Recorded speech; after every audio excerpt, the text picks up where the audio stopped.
આદિવાસી સમાજ સાથે થતા અન્યાયને લઈને આદિવાસી સમાજ દ્વારા એક પદયાત્રા કાઢવામાં આવી હતી કે જે પદયાત્રા ગાંધીનગર સુધી જવાની હતી, પરંતુ એની પહેલા જ કોંગ્રેસના ઘણા બધા આગેવાનોની પણ અટકાયત કરવામાં આવી છે અને તેની સાથે ઘણા બધા આદિવાસીઓની પણ અટકાયત કરવામાં આવી છે। પોલીસ તે અચાનક પહોંચી હતી ને બાદ સમગ્ર ઘટના સામે આવી છે। વિગતે વાત કરીએ સમગ્ર વિષયની। નમસ્કાર, હું હંસિની અને તમે જોઈ રહ્યા છો નિર્ભય ન્યૂઝ।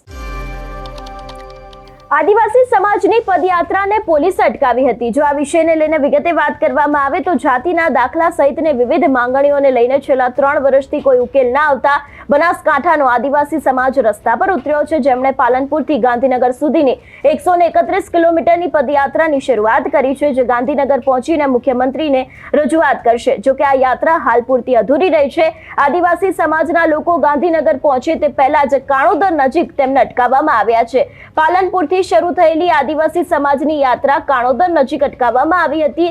દાંતાના ધારાસભ્ય કાંતિ ખરાડી સહિત આદિવાસી સમાજના લોકોને અટકાવી દેવામાં આવ્યા છે અને કલાકોથી આદિવાસી સમાજના લોકોએ કાણોદર નજીક ધામા નાખ્યા હતા અને પરમિશન લીધી ન હોવાને કારણે પોલીસે આ યાત્રા અટકાવી છે એવી પણ વિગતો સામે આવી રહી છે।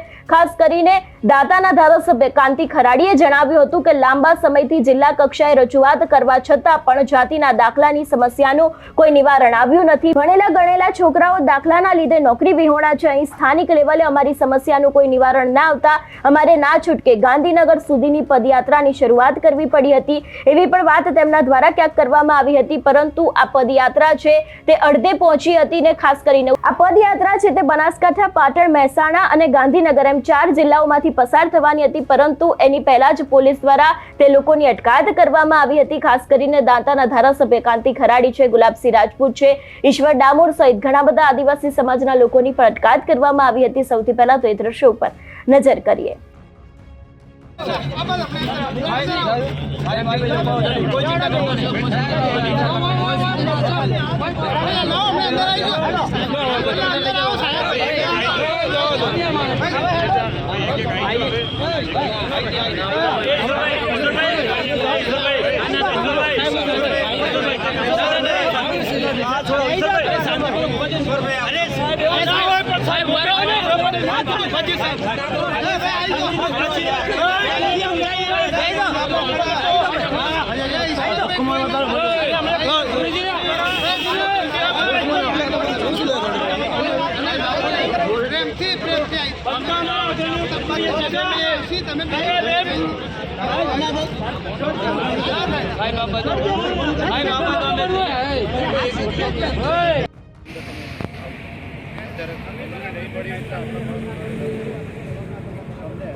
सरकार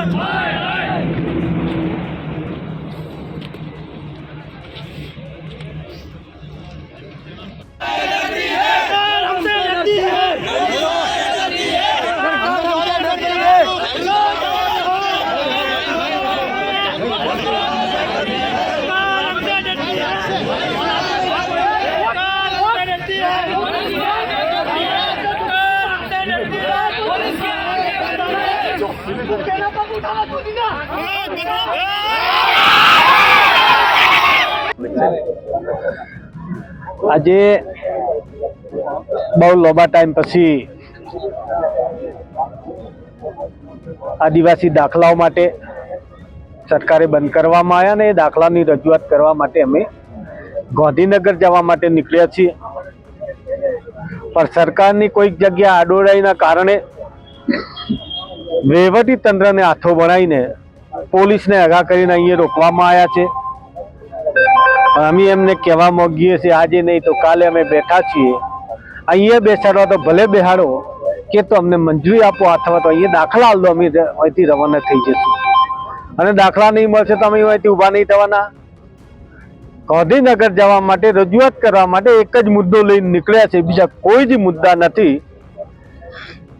આજે આદિવાસીઓ પાસે સરકાર 1950ના પુરાવા માંગી રહ્યું છે, 1950ના પુરાવા પણ સરકાર જોડે છે, પણ 2 વર્ષથી લગાતાર આદિવાસીઓને હેરાન કરવા માટે સરકાર દાખલા નથી બંધ કરવામાં આવે છે અને હાલતા નથી। ઘણા વિસ્તારની અંદર ઘણી જગ્યાએ અમારા આદિવાસી દીકરાઓ 2 વર્ષથી નોકરી લાગેલા છે ને જ્યાં સુધી આદિવાસી દાખલો રજૂ ના કરે ત્યાં સુધી નોકરી જોઈન્ટ નહીં કરવા મળતી। ઘણી જગ્યા સ્કોલરશીપ હોય, કોલેજમાં એડમિશન લેવું હોય, રેશન કાર્ડનો પુરાવો કોઈ રેશન કાર્ડ લેવો તો આદિજાતિનો દાખલો જોઈએ, વન અધિકાર સમિતિના સનદ બદલે આદિવાસીનો દાખલો જોઈએ, નાનું છોકરું શાળામાં એડમિશન લેવું તો આદિવાસી દાખલો રજૂ કરવો પડે। સરકારને બધી ખબર છે, નથી એમને દાખલા આલવા ને નથી દાખલા મોંઘવાનું બંધ કરવાનું, એટલા માટે આજે અમે આદિવાસી દાખલાઓ માટે રજૂઆત કરવા માટે ગાંધીનગર જવામાં તૈયાર નીકળ્યા છીએ, પણ ગમે તે જગ્યા ગમે તે ઉપર બેઠેલી સરકારની સૂચના અનુસાર અહીંયા રોકવામાં આવ્યા છે। અમે એમને કહીએ છીએ હજુ કે ભાઈ અમારે ત્યાં આવવું નથી, દાખલા આલો તો અહીંથી પાછા વળશું અને જે રીતે નવા નહીં વર્ષોથી જે રીતે મળતા હતા એ જ રીતે દાખલા આપો તો અમને કંઈ વાંધો નથી, પણ એમને દાખલા બી નથી આલવા, જવા દેવા નથી, એટલે લોકશાહીનું હત્યા કહેવાય છે। તો કે આદિવાસી સમાજની યાત્રા પોલીસ દ્વારા આપ પણ પહોંચ્યા છો, શું કહ્યું? આજે જ્યારે સવારના બપોરના સમાચાર મળ્યા કે દાંતાના ધારાસભ્ય આદરણીય કાંતિભાઈ આદિવાસી સમાજના યુવાનોના ભવિષ્યની ચિંતા કરીને પદયાત્રા સ્વરૂપે સરકારને રજૂઆત કરવા માટે અને જે આદિવાસી સમાજના દીકરા દીકરીઓને આદિવાસી સમાજ જે મૂળ નિવાસી છે ભારતનો એમને જે અત્યારે નોકરીઓમાં તકલીફ પડે છે એની રજૂઆત કરવા જઈ રહ્યા છે અને અહીંયા કાણોદર પાસે જ્યારે ડિટેન કર્યા છે ત્યારે અમે એમને સમર્થન આપવા માટે અહીંયા આવ્યા છીએ। આદિવાસી સમાજ સાથે સમગ્ર બનાસકાંઠા જિલ્લાની લોકો છે, સૌર કોંગ્રેસ પાર્ટીના સૌ કાર્યકર્તાઓ એમની સાથે જ એમને મનોબળ પૂરું પાડવા માટે અમે અહીંયા આવ્યા છીએ।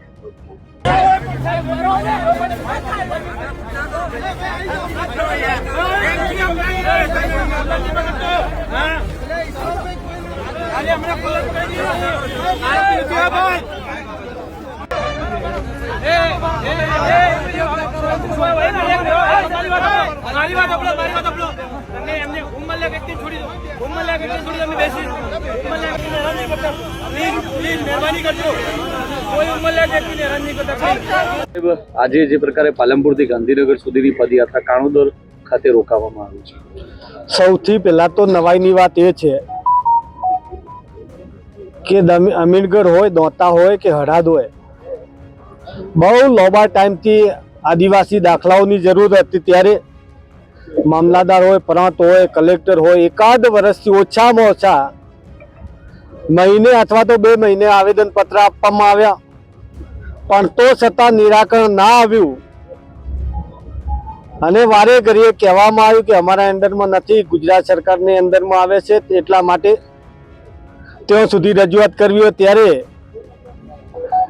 ગાંધીનગર જવા માટે એમને એટલો બધો શોખ ભાઈ નતો કે અહીંયા વર્ષોથી દાખલા મળતા હતા ને આદિવાસીઓ ગાંધીનગર જોયું પણ નતું, આજે પણ જોવા તૈયાર નથી. ને દુઃખની વાત એ છે કે દાખલા ના મળવાના લીધે આજે ગાંધીનગર જવા માટે નીકળ્યા અમે. એટલા માટે નવાઈની વાત કહી રહ્યો છું કે એક ધારાસભ્ય તરીકે દોતાનો ધારાસભ્ય નતા, આખા ગુજરાતના ધારાસભ્ય તરીકે કોન્ટ્રીબ્યુશન લેટર આપ્યો છે, કોઈ પાર્ટીનો લેટર નતો આપ્યો. અમે મુદ્દો એક જ લઈને નીકળ્યા છીએ કે આદિવાસીઓના જે દાખલા પહેલા મળતા હતા એ રૂટીન જો દાખલા આલ્યા હોત તો વાંધો નતો, પણ સરકારને કઈ એવી બુદ્ધિ નજરમાં આવી કે એમને શું દુખે છે એટલે આદિવાસીઓ માટે 1950 ના પુરાવા માંગે. એ 1950 ના પુરાવા પણ એમના પાસે છે. અમે એટલું જ ઈચ્છીએ છીએ કે કાયમી માટે રૂટીનમાં દાખલા મળતા હતા એ દાખલા આપો. અમારા દીકરા દીકરી ભણાવવા માટે દાખલાની જરૂર પડે. એક ન જેવી વસ્તુ રેશન કાર્ડ લેવું હોય તો દાખલાની જરૂર પડે, નાની નાની નોકરી કરવી હોય તો પણ દાખલાની જરૂર પડે. અને આજે સ્કોલરશીપ ફોર્મ ભરવું તો દાખલાની જરૂર, એડમિશન લેવું તો દાખલાની જરૂર. અમારા વિસ્તારમાં ઘણા એટલા દીકરાઓ નોકરી લાગી છે, 2 વર્ષ થઈ ગયો. અમે આશા ને અપેક્ષા રાખીને બેઠા હતા કે આજે નહીં તો કાલે પણ દાખલા સરકાર આપશે, પણ દાખલા આપવામાં ના આવ્યા અને દુઃખી થઈને આજે ગાંધીનગર જવાનો વારો આવ્યો ત્યારે એમને બીજું કોઈ હુજ્યું નતું. ગઈકાલે મેં ધારાસભ્યનો લેટર કલેક્ટરને જિલ્લાના વડા તરીકે મોકલ્યો છે, ગુજરાતના ધારાસભ્ય તરીકે મોકલ્યો છે કે ભાઈ અમારે આ તારીખે ગાંધીનગર એક જ મુદ્દો લઈને જઈ રહ્યા છીએ કે ભાઈ આદિવાસી દાખલાઓ મળતા નથી, એના બદલે રજૂઆત કરવા માટે જઈએ છીએ. એવા સંજોગમાં એમને બીજું કોઈ હુજ્યું નહીં એટલે મંજૂરની વાત લઈને અત્યારે વાત કરીએ. વહીવટી તંત્રને હાથો બળાને અહીંયા રોક્યા છે, પણ અમે આપણા મીડિયાના મારફતે કહી રહ્યા છીએ 2 વર્ષ થઈ ગયો દાખલા ના મળ્યા તો અમે આટલા દિવસ તો રાહ જોઈને બેઠા હતા. હવે પણ અહીંયાથી બેસું તો અમને કોઈ ફરક પડવાનો નથી. શોખ નથી આવતા એમને જો સદબુદ્ધિ મળે ને કોઈ સદબુદ્ધિ આલે ને આજે અત્યારે અહીંયા હોમે દાખલા આલ દે, અમે અહીંથી પાછા વળશું. ને જ્યાં સુધી દાખલા નહીં આપે ત્યાં સુધી અહીંથી અમે હટવાના નથી. અમે આશાને અપેક્ષા રાખીએ છીએ કે તો અમને મંજૂરી આપો તે અમે ગાંધીનગર સુધી જઈએ ને કે દાખલા આલો. અત્યારે અમને બીજું કોઈ હુજતું નહીં, એક જ અમારો મુદ્દો છે, બીજી કોઈ રજૂઆત નહીં. એક જ મુદ્દા ઉપર દાખલા બદલે જઈ રહ્યા છીએ અને વહીવટી તંત્રને કહીએ અમને રોકતા તમે અટકાવોમાં અમે અપેક્ષા એ રાખીએ કે તમે વહેલી તકે મંજૂરી જો દાખલા ના આલી શકતા હો તો વહેલી તકે મંજૂરી લેવો અને વ્યવસ્થાના ભાગરૂપે તમે પણ સાથે આવો ને અમને મદદ કરો ને દાખલા મળે. ઓકે, અત્યારે પાલનપુરથી ગાંધીનગર જવા નીકળ્યા, અત્યારે પોલીસ દ્વારા રોકવામાં આવ્યા છે. શું હવે માંગ છે? વાત કરવા જઈએ તો આપણો ભારત દેશ એ લોકશાહી દેશ છે અને લોકશાહીમાં જ્યારે આપણા અધિકારોનું હનન થાય, આપણા અધિકારો છીનવાય, ત્યારે આપણું શોષણ થતું હોય ત્યારે શોષણ સામે બોલવાનો આપણને બંધારણે અધિકાર આપ્યો છે. સરકાર કોઈ એવા નિર્ણય લે ત્યારે કોઈ સમાજ કોઈ સમુદાયના હક કે અધિકાર પર તરાપ મારવામાં આવે ત્યારે એની સામે બોલવાનો, એની સામે પદયાત્રા કરવાનો બંધારણે અમને અધિકાર આપ્યો છે. પણ આ બેરી લૂલી આંધળી સરકાર અનેકવાર રજૂઆતો કરવા છતાં અમારી રજૂઆત સાંભળી નહીં, અમારું યોગ્ય નિરાકરણ આવ્યું નહીં. તેથી આજે અમે પાલનપુરથી ગાંધીનગર સુધીની પદયાત્રા કરી હતી. પરંતુ જ્યારે પાલનપુરથી ગાંધીનગર સુધીની યાત્રા કરી ત્યારે સરકારને ખબર પડી કે આવનારા સમયમાં ગાંધીનગર ખાતે મોટા પ્રમાણમાં કે મોટી સંખ્યામાં આદિવાસી સમાજ અહીંયા આવવાનો છે. ત્યારે છાપી ખાતે આ સરકારે પોલીસ તંત્રને આગળ કરી અને અમારે આ પદયાત્રા અટકાવી છે. આ ખરેખર લોકશાહીમાં અમારું ગળું દબાવવાનો પ્રયત્ન થઈ રહ્યો હોય એવું અમને સ્પષ્ટપણે દેખાઈ રહ્યું છે. આગામી હવે શું કાર્યક્રમ? આગામી સમયમાં અહીંયા જે પણ અમારા અગ્રણીઓ છે એ જે પણ નિર્ણય લેશે એમ અમે યુવા વતી એમની સાથે એ જ્યાં પણ કહેશે એમ અમે ચાલીશું. વિધાનસભાના ઘેરાવ કરવાની આગળની રણનીતિ નક્કી થશે તો એમાં પણ અમે તૈયાર છીએ. ઓકે. એટલે જે રીતે પોલીસ દ્વારા આ સમગ્ર પદયાત્રાને અટકાવવામાં આવી છે ને એને જ લઈને અત્યારે હાર ત્યાંના લોકોમાં પણ ભારે રોષ જોવા મળી રહ્યો છે. જોવાનું રહેશે કે હવે આગામી સમયમાં આ ઘટનાની અંદર કયો વળાંક આવે છે. તમારું શું માનવું છે આ વિષયને લઈને અમને કમેન્ટ કરીને ચોક્કસથી જણાવજો. તેની સાથે અમારી ચેનલ નિર્ભય ન્યૂઝને લાઇક, શેર અને સબસ્ક્રાઇબ કરવાનું ભૂલશો નહીં. નમસ્કાર.